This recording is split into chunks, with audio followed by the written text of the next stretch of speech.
Alors bonjour, je m'appelle Guillaume Fried, je suis botaniste et chercheur au laboratoire de la santé des végétaux de l'ANSES, où je suis en charge de l'évaluation des risques des plantes exotiques envahissantes. Bonjour, je suis Arnaud Albert, je suis chargé de mission et de recherche sur les espèces exotiques envahissantes à l'Office français de la biodiversité. Je suis également le référent national sur les plantes exotiques envahissantes pour le réseau des conservateurs botaniques nationaux et je suis aussi l'un des pilotes du centre de ressources sur les espèces exotiques envahissantes qui est copiloté par l'OFB et le comité français de l'UICN. Et donc aujourd'hui, on va essayer de clarifier les notions, les terminologies autour des invasions biologiques, puisque jusqu'à présent, c'est quelque chose d'assez confus dans la littérature. Bonjour à toutes et à tous, donc c'est un vrai plaisir d'être présent parmi vous. Merci aux organisateurs afin de vous présenter les résultats de ce projet sur une proposition de terminologie pour les plantes vasculaires exogènes. Donc je suis Arnaud Albert, je suis chargé de mission et de recherche sur les espèces exotiques envahissantes à l'Office français de la biodiversité. Je suis également le référent national sur les plantes exotiques envahissantes pour le réseau des conservateurs botaniques nationaux. Et donc, bonjour à tous, donc, moi c'est Guillaume Fried, je suis chargé de projet de recherche au laboratoire de la santé des végétaux de l'ANSES, où une de mes missions est d'évaluer les risques que représentent certaines de ces plantes exotiques. Donc notre présentation va beaucoup traiter en fait des espèces exotiques envahissantes, les EEE, qui, comme vous le savez probablement tous, sont reconnus à l'heure actuelle à la fois par la communauté scientifique et par les décideurs politiques comme l'une des principales menaces qui sont exercées sur la biodiversité. Cela a notamment été confirmé par le rapport d'évaluation mondiale sur la biodiversité et les services écosystémiques de l'IPBES en 2019, qui confirme que c'est bien l'une des 5 grandes causes pression qu'ils exercent qui est responsable de l'appauvrissement de la biodiversité. Et suite à cette publication en 2019, pendant 4 années, il y a eu un gros travail qui a été mené avec une évaluation mondiale dédiée au sujet des espèces exotiques envahissantes, qui aboutit il y a un peu plus d'un mois à la publication, le 4 septembre, d'un résumé pour décideurs de cette évaluation mondiale sur les EE, qui va bientôt être publiée prochainement. Donc, les espèces exotiques envahissantes, ce sont donc des espèces exogènes, non indigènes, qui connaissent des phénomènes d'invasion biologique et auxquels sont associés des impacts négatifs de ces espèces sur la biodiversité, notamment sur les espèces indigènes. Donc, en d'autres termes, des impacts écologiques et environnementaux. Mais il peut également y avoir d'autres impacts négatifs, notamment, les termes consacrés actuellement, c'est sur la contribution de la nature aux humains et à leur qualité de vie. Donc, en d'autres termes, des impacts qui peuvent être aussi économiques et sanitaires. Alors en fait, les espèces exotiques envahissantes, c'est un sujet quand même assez complexe, difficile, puisqu'on voit qu'il met quand même le focus sur les espèces en tant que telles, alors que les autres pressions, c'est quand même pas mal lié aux activités humaines. Donc il faut bien remettre l'humain au cœur du problème, notamment pour les phénomènes d'introduction. Puis par rapport aux humains aussi, des questions qui se posent par rapport au besoin d'intervenir ou non, avec des questions notamment liées à l'efficacité, aux moyens humains et financiers à mettre en œuvre, et puis aussi toujours bien confirmer les impacts avérés de ces espèces. Et puis aussi, ces espèces, en plus, elles sont des espèces étrangères, donc xénophiles, donc aussi beaucoup de questions par rapport à tout cela. Un autre problème aussi, ce sont la confusion, les amalgames qui peuvent être faits entre espèces exotiques et espèces exotiques envahissantes, donc les espèces invasives. Donc il ne faut pas confondre, toutes les espèces introduites exotiques ne deviennent pas envahissantes. Il faut passer un certain nombre d'étapes, de barrières qu'on va présenter tout au fil de notre présentation. Donc les espèces exotiques envahissantes sont bien sous l'eau des espèces exotiques. Alors pour gérer ce problème des espèces exotiques envahissantes, il faut mettre en place un certain nombre d'actions. Avant tout, essayer d'agir le plus en amont possible de ce phénomène, surtout avec de la prévention, prévenir les introductions, notamment par de la réglementation, de la sensibilisation, faire des contrôles aux frontières, des établissements, etc. Mais si les espèces arrivent toutefois à s'échapper, à être introduites, mettre en place notamment des actions de surveillance avec parfois des dispositifs dits de détection précoce et de réaction rapide pour viser au mieux, au maximum, l'élimination de ces espèces. Puis si toutefois elles arrivent quand même à être bien implantées, bien présentes sur le territoire, mettre en place de la gestion des populations, de la maîtrise de ces populations avec différents objectifs d'éradication, de confinement ou de contrôle. Mais plus on avance dans les étapes, dans le temps, plus c'est compliqué, plus ça devient cher et difficile de les gérer. Donc la meilleure solution, ça reste quand même la prévention. Mais pour bien agir, pour bien prévenir, pour avant tout bien connaître, bien comprendre. Donc c'est vraiment important de bien établir, avant tout, de manière exhaustive, de définir, de déterminer l'ensemble des espèces exogènes qui sont présentes sur le territoire métropolitain pour la suite, grâce à des méthodes d'analyse de risque, d'évaluation des espèces, déterminer lesquelles peuvent être qualifiées, caractérisées scientifiquement comme espèces exotiques envahissantes pour lesquelles on va prioriser les actions. C'est pourquoi, à partir de 2016, il y a un groupement de recherche en GDR qui a été monté, donc qui est financé par l'INE, par le CNRS, et qui est copiloté par Guillaume avec Cécile Brun, et qui a pour objectif avant tout d'élaborer, d'établir un catalogue national des plantes exogènes de France métropolitaine. Mais pour élaborer cette liste et cette base de données, avant tout, se mettre d'accord sur les termes, les statuts, les notions qu'on associe aux espèces exogènes. Effectivement, actuellement, il y a une profusion finalement de termes. Vous pouvez le voir à travers ce nuage de mots, avec une multitude de termes qu'on va reprendre au fur et à mesure de cette présentation. Et l'objectif, avant tout, de ce projet, c'était de clarifier, d'harmoniser finalement cette terminologie de manière consensuelle avec l'ensemble des collègues, des partenaires qui sont impliqués sur ce sujet. Alors, bien sûr, on va essayer d'illustrer au maximum avec des cas concrets, des exemples qui sont représentatifs, et puis aussi faire le lien avec la terminologie scientifique qui existe notamment dans le monde anglophone, en s'inspirant sur des travaux comme ceux menés par Blackburn, Piszczek ou Richardson.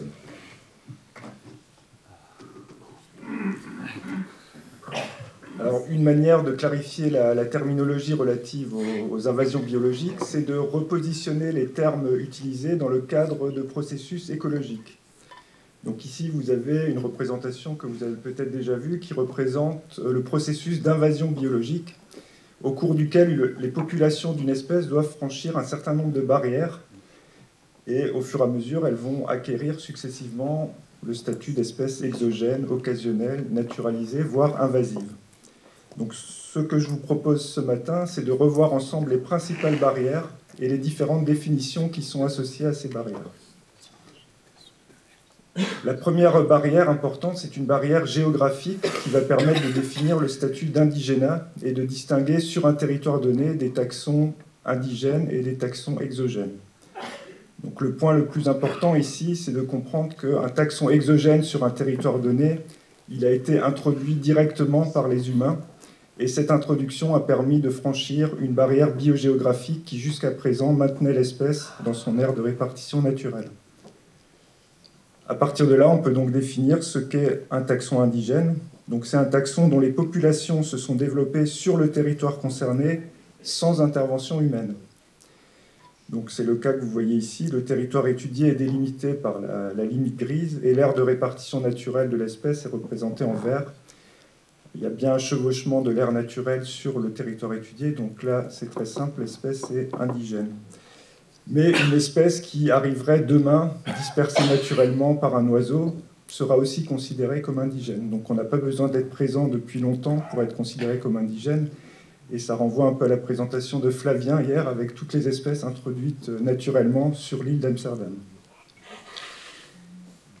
Et donc par opposition, un taxon exogène peut se définir comme un taxon dont la présence sur le territoire concerné est due à une intervention humaine directe, peut être intentionnel ou accidentel. Et on a aussi un autre cas de figure où les taxons peuvent arriver naturellement sur le territoire étudié, mais à partir d'un territoire voisin où elle était déjà exogène. Alors ce qu'il est bien important de comprendre, c'est que ces statuts d'indigénat, ils sont donnés basiquement à des individus et des populations, et éventuellement à une espèce, mais au sein d'un territoire donné. Donc c'est vrai qu'on parle de l'ambroisie, par exemple, comme d'une espèce exogène, mais on devrait plutôt parler de population exogène, puisqu'il y a également des populations indigènes de cette espèce dans son aire d'origine. Il faut aussi bien voir que le statut d'indigénat ne dépend pas de frontières administratives. On a pas mal d'exemples de taxons en France qui sont indigènes sur une partie du territoire et qui sont aussi introduits et donc exogènes sur une autre partie. Ici, l'exemple d'Allium trichetrum. Donc là, si on se place à l'échelle de la Bretagne, on dira qu'Allium trichetrum est exogène. Mais si on se place à l'échelle de la France métropolitaine, comme il y a au moins certaines populations qui sont indigènes, si on retient un statut, on retiendra le statut d'indigène. Alors je vais revenir sur l'ambroisie et je vais faire un petit zoom sur son aire d'introduction. Et ça va nous permettre de distinguer des populations occasionnelles et naturalisées et comment on franchit donc cette barrière reproductive. Donc là, c'est une carte qui avait été établie en 2016 par la FCBN sur des mailles de 10 km². Donc on voit des zones où l'ambroisie est très abondante, qui apparaissent en rouge foncé. Donc, par exemple, la vallée du Rhône, où elle est présente depuis très longtemps. Et là, les populations sont complètement naturalisées. L'espèce se reproduit de manière autonome, sans problème. À l'opposé, on voit vers le nord-ouest des mailles rose clair. Là, ce sont des introductions très récentes, où il n'y a que quelques individus d'ambroisie, et elle ne s'est pas encore complètement implantée. Donc c'est là qu'on va parler d'occasionnel. Donc là encore, on peut avoir différents statuts suivant la région dans laquelle on se positionne. Donc dans les Hauts-de-France, on va dire que l'ambroisie, à cette date, elle est occasionnelle. En revanche, si on se positionne à l'échelle de la France métropolitaine, on va garder le degré de naturalisation le plus avancé atteint sur le territoire. Donc à l'échelle de la France, elle sera bien naturalisée. Donc qu'on soit occasionnel ou naturalisé, on a déjà franchi une barrière supplémentaire qui est la barrière environnementale. Donc on s'est échappé dans l'environnement, on n'est plus strictement cultivé. Mais ce qui va donc distinguer une occasionnelle d'une naturalisée, c'est sa capacité à se reproduire de manière autonome. Alors ce n'est pas toujours évident à distinguer sur le terrain, puisqu'on peut observer une espèce occasionnelle plusieurs années de suite sur un même site, elle peut fleurir plusieurs années, mais comme on le voit ici, ça peut dépendre d'un flux d'introduction continue. Si ce flux s'estompe, l'espèce va également disparaître, ce qui prouve bien dans ce cas qu'elle est occasionnelle. On peut avoir un autre cas avec un seul événement d'introduction, où là l'espèce va fleurir, se reproduire plusieurs années de suite, avant finalement d'échouer à se reproduire, parce qu'elle n'a pas été introduite en nombre suffisant, ou parce qu'elle n'est finalement pas adaptée aux conditions locales. Donc là aussi, elle sera occasionnelle. Donc pour mériter le statut de naturalisé, il faut pouvoir mettre en évidence que l'individu arrive à se reproduire sur au moins 10 générations et à former donc une population stable. Donc on peut retenir comme définition pour occasionnel que ce sont des taxons exogènes dont les individus spontanés présents sur le territoire peuvent fleurir, voire se reproduire, mais ne parviennent pas à former une population qui se maintient durablement de manière autonome, leur persistance éventuelle dépendant d'introductions répétées. Et donc, par opposition, un taxon naturalisé, ce sera un taxon exogène dont au moins une population spontanée présente sur le territoire est capable de se reproduire et de se maintenir durablement de manière autonome, donc sans intervention humaine. Alors, on peut distinguer différentes catégories d'espèces occasionnelles. Donc, traditionnellement, les botanistes aimaient bien parler d'adventices ou d'accidentelles pour les espèces introduites de manière involontaire. Alors, adventice, il a été utilisé aussi dans plein d'autres sens. Par exemple, pour Telung, c'était toutes les espèces exogènes. Donc, ça peut prêter à confusion. Par opposition, on distinguait des espèces dites subspontanées, échappées à partir d'individus cultivés. Nous, on propose de simplifier, puisqu'en termes de degré de naturalisation, toutes ces espèces correspondent au statut d'occasionnel. On pourrait aussi distinguer différents types d'occasionnels selon leur dynamique, passée ou actuelle. On parle parfois d'occasionnels historiques, donc pour désigner des taxons qui ont été vus ponctuellement sur notre territoire, mais qui n'ont jamais réussi à se naturaliser et qui ont disparu depuis très longtemps. Donc c'est par exemple un grand nombre des espèces qui sont énumérées dans Florula juvenalis.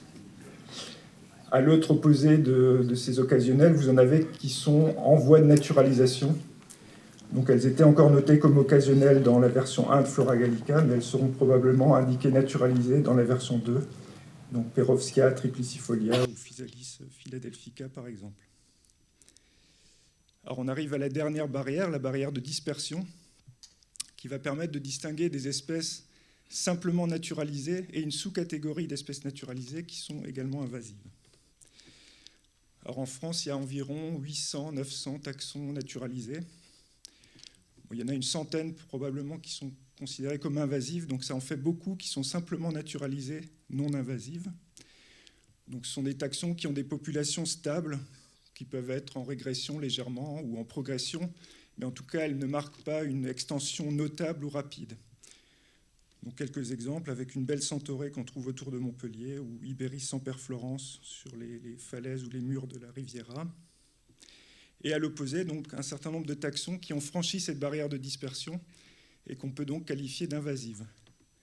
Donc un bon moyen de voir ce que c'est une invasive, c'est de construire un graphique où on a le nombre de sites colonisés au cours du temps. Donc on le voit ici pour Botriocloa barbinodis. En rouge, c'est le nombre de communes où elle a été observée, et les histogrammes gris, c'est le nombre de départements. Donc on voit qu'il ne se passe pas grand-chose entre les années 60 et 90, c'est ce qu'on appelle la phase de latence.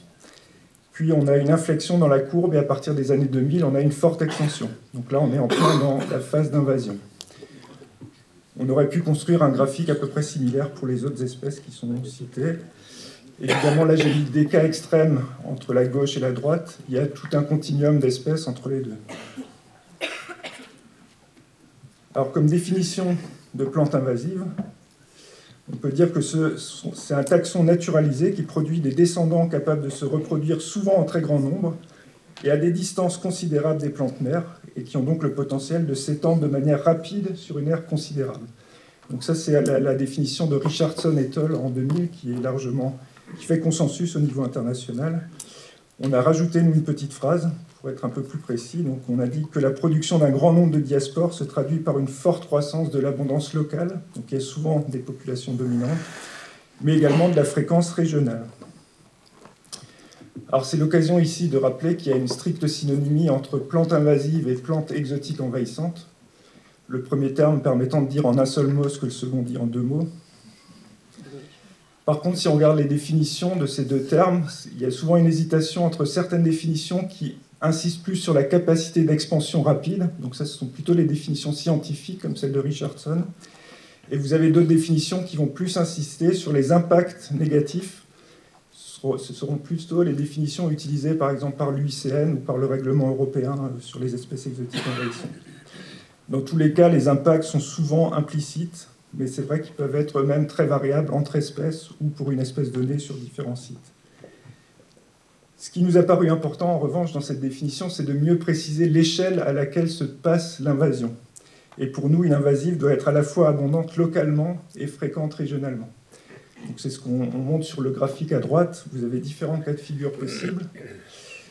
Une espèce tout en haut qui est sténonaturalisée, c'est-à-dire qu'elle est naturalisée juste dans quelques rares sites, et dans chacun de ces sites, elle va être très rare. À partir de là, elle peut se répandre à l'échelle régionale et devenir beaucoup plus fréquente, on dit eurinaturalisée, mais elle peut rester rare dans chacun des sites qu'elle colonise.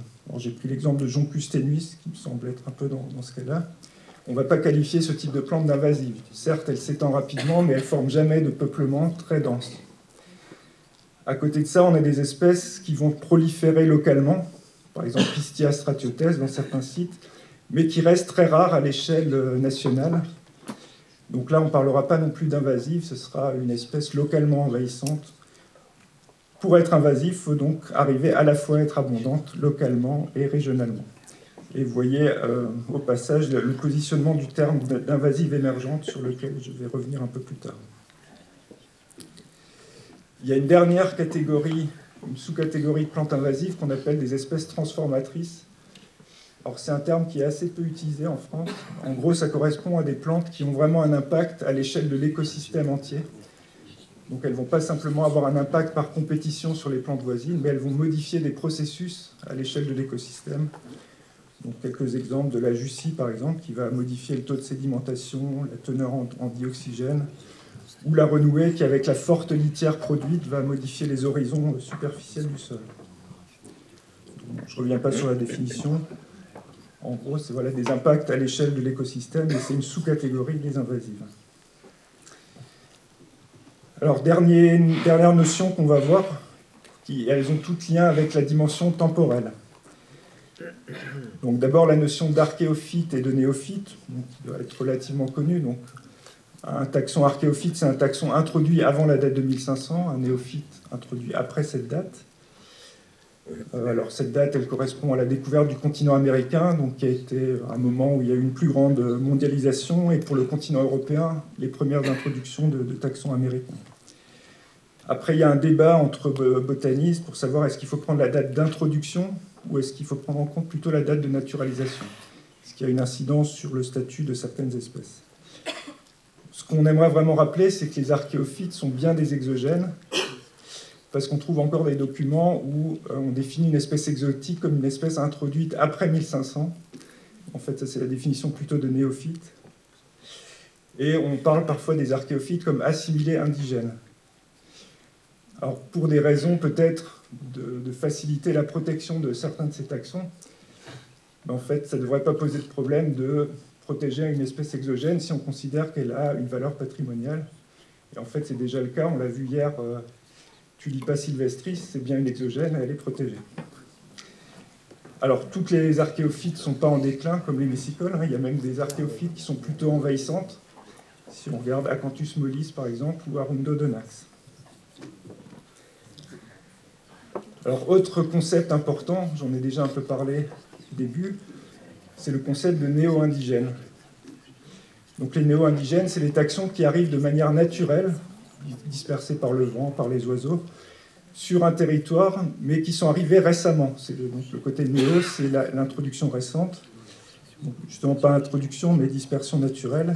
Donc nous, on a choisi plutôt une date de prendre en compte les 50 dernières années, plutôt qu'une date fixe, puisque les précédentes définitions parlaient de néo-indigènes pour tout ce qui est arrivé après 1900 ou après 1950, qui correspond à la date retenue pour l'Anthropocène.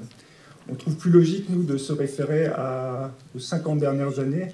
Ça permet de prendre en compte l'idée qu'il y a beaucoup de taxons qu'on considère aujourd'hui comme indigènes, mais qui, à un moment donné, ont été néo-indigènes. Alors, autre concept un peu plus compliqué, c'est le concept de néotaxon.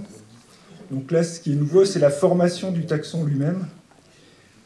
Et derrière, c'est l'humain comme force évolutive qui entre en jeu.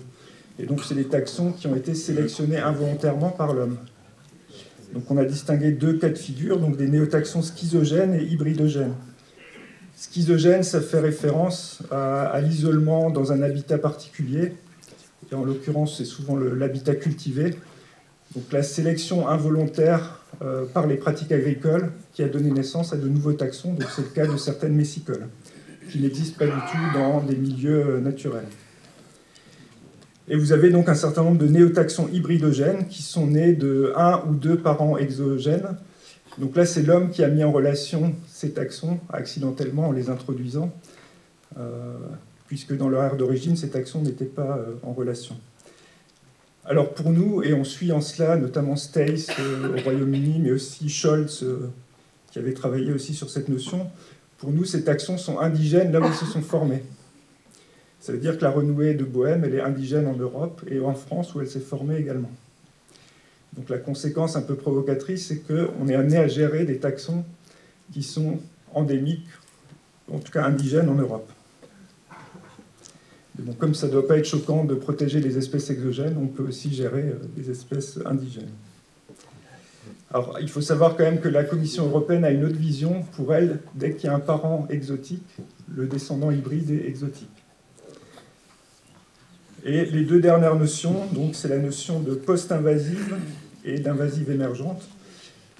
Alors, post-invasive, c'est l'idée qu'il y a certains taxons invasifs qui l'ont été à un moment et qui aujourd'hui sont plutôt dans une dynamique de régression. Donc, on cite souvent l'élodée du Canada, qui au XIXe siècle était probablement l'une des premières plantes aquatiques envahissantes. Aujourd'hui, elle est beaucoup plus rare, remplacée par d'autres élodées. Alors, on cite souvent cet exemple, il y en a assez peu d'autres à ma connaissance pour l'instant. Peut-être le Céneçon du Cap dans le Midi, qui était bien plus abondant il y a 10-20 ans, qui aujourd'hui forme des populations plus disparates. Les populations abondantes ont plutôt remonté vers le nord. Et dernière définition, donc, pour laquelle on donne un premier élément ici, c'est la notion d'invasive émergente. Donc, se dit d'un taxon exogène qui présente une tendance récente à devenir invasif via une forte expansion régionale à partir de quelques sites où il était déjà abondant. Donc, c'est la première fois que ce terme est défini précisément, alors qu'il est très utilisé dans la littérature. Voilà, j'espère avoir clarifié un certain nombre de termes et je laisse Arnaud vous donner quelques perspectives à ce travail. Oui, donc comme on l'a évoqué, ce travail-là était vraiment essentiel pour clarifier cette terminologie, pour par la suite élaborer donc, une liste en catalogue national des plantes exogènes de France métropolitaine qui va avoir des répercussions pratiques et opérationnelles, puisqu'à partir de celle-ci, on va pouvoir, grâce à des méthodes comme on l'a dit, d'évaluation des risques, de définir quelles espèces peuvent être considérées comme plantes exotiques envahissantes pour la France, puisqu'actuellement, on n'a pas de chiffre précis au niveau national. On peut s'appuyer notamment sur le référentiel taxonomique TaxRef ou sur une compilation des listes scientifiques régionales des conservateurs botaniques nationaux. Pas de chiffres précis. Et donc, on va lancer aussi un projet. On a lancé un projet depuis le début de cette année pour évaluer les principales plantes exotiques envahissantes, pour les catégoriser sur la base notamment d'une méthode développée par l'UICN international qui s'appelle EICAT et EICAT+, qui permet de les classer selon les impacts négatifs et positifs sur la biodiversité. Donc, ce sera une première étape qui permettra d'avoir une liste scientifique de référence sur laquelle on pourra s'appuyer, notamment le ministère, pour définir une liste plus réglementaire pour interdire certaines de ces espèces-là. On profite aussi pour vous dire qu'il y a régulièrement de nouvelles plantes exotiques introduites en France. Donc n'hésitez pas à partager ces premiers signalements, ces observations auprès des responsables du GDR que j'ai oublié de citer tout à l'heure, mais qui est le GDR ANF, Archéophytes et Néophytes de France, ou aux conservateurs botaniques nationaux, pour ensuite diffuser et valoriser cette information, notamment par le biais d'articles avec le centre de ressources dédié aux espèces exotiques envahissantes, qui est copiloté par l'OFB et l'UICN France, mais aussi pour, pourquoi pas, diffuser cette information dans les carnets botaniques de l'ASBOC.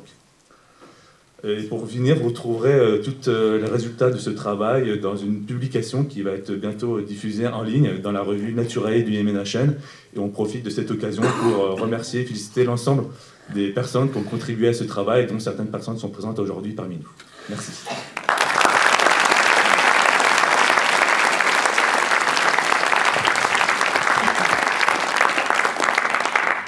Merci messieurs. Quelques questions?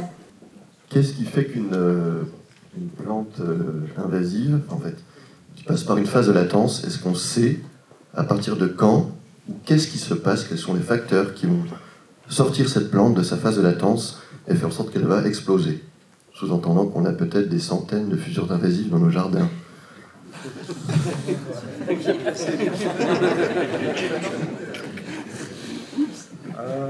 En fait, il faut un certain temps déjà pour qu'elle puisse trouver peut-être son habitat de prédilection, ou peut-être un habitat le long duquel elle peut se disperser facilement pour atteindre d'autres sites. Enfin, il y a tout simplement ça, je pense, qui peut jouer.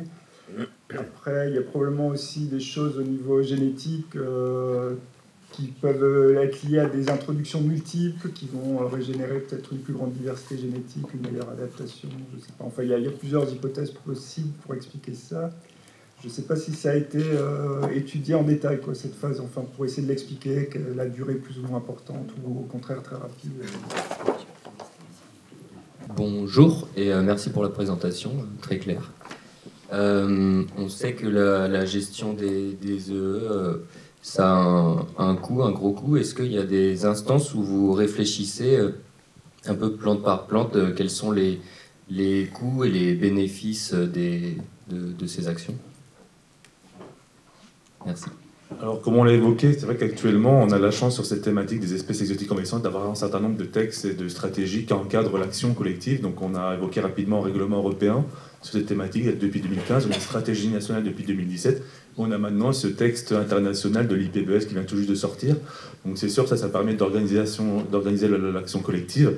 Et puis aussi, il y a quand même un gros travail, une grosse base de données qui s'appelle Avacost, sur les coûts économiques des invasions biologiques, donc qui est notamment porté par un groupe de chercheurs internationaux, mais qui est piloté par des Français, notamment Franck Courchamp de Paris-Saclay, et qui effectivement permet de mieux essayer de déterminer finalement le coût et de contrebalancer finalement, donc avant tout les impacts négatifs, mais il y a des travaux de réflexion pour des coûts, avant tout les impacts écologiques, mais aussi liés à la gestion, les coûts de la gestion. Donc voilà, on peut s'appuyer sur ces travaux-là en tout cas pour influer nos actions. Bon, le temps est terminé. Jean-Marc, très rapidement, une question et une réponse rapide. Donc juste une question éventuellement complémentaire. Je crois qu'il y aurait besoin de savoir la conduite à tenir quand on sait qu'une plante est introduite, mais qu'on ne sait pas si c'est naturellement ou pas. Juline Gueffac du CBA m'avait dit nous, on considère que le doute doit profiter à l'indigénat, au néo-indigénat en l'occurrence, mais c'est nous, donc c'est eux, et je ne crois pas qu'il y ait de consensus à ce sujet. Donc ça peut concerner des plantes qui ont éventuellement presque un impact, comme l'aspartine, enfin le patins, je veux dire. Donc qu'est-ce que tu conseilles comme conduite à tenir dans ce cas-là ? Effectivement, dans le doute, je serais plutôt prudent et je ferai la même réponse avec les CBN. Dans le doute, je maintiendrai que c'est peut-être indigène dans ce cas-là, en attendant d'avoir des preuves. Merci beaucoup, messieurs.